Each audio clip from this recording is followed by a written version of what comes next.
Kahapon, bisperas ng Pasko, gusto sana namin bumili ng donut sa Dunkin' Donut at mga 2 o 3 bote ng beer para sa pandagdag na handa namin sa Noche Buena. Pero nung nandun na kami sa Dunkin' Donut na nakapwesto sa isang gasoline station, nag-decide ako na kakain muna ako ng isang donut at isang sparkling strawberry. Pagkatapos kumain sa isang table sa itaas, ay saka na lang kami bibili ng aking misis ng mga kalahating dosena na donut. Maganda sana kape kaso hindi pa ako pwede magkape. Nung ibinigay na sa akin ang order ko, sabi ko sa lalaking crew na nag-asikaso sa order ko, nabigyan niya ako ng straw. Aba sabi ba naman sa akin wala raw silang straw dahil strawless daw sila. So nag-react ako at sabi ko bakit kahapon kumain din ako dito at may straw na kasama, yung straw na mataba at karton hindi plastic. Aba nagpumilit na strawless daw talaga sila at inulit ko rin na yun nga bakit kahapon binigyan ako ng straw.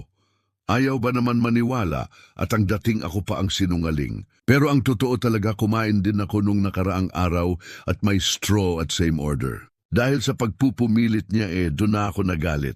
Siguro dahil sa nakita niyang galit na ako, biglang kumuha ng straw at ibinigay sa akin. So sabi ko, meron pala, akala ko sabi mo wala. Hanggang sa nakatingin na sa akin ang lahat ng crew, pati na siguro yung manager nila, kasi galit na ako. Ang point ko lang, huwag niya sanang sabihin na strawless na sila kung meron naman talagang straw. At isa pa, napatunayan ko nga iyon dahil binigyan nga ako ng straw kahit hindi ako humingi. Gusto ko kasi may straw kasi nahihigop ko yung pulp bits ng strawberry. At huwag siyang magpumilit kong ang isang senior citizen na katulad ko na nagsabi na sa kanya na kahapon nang kumain ako dito at may straw.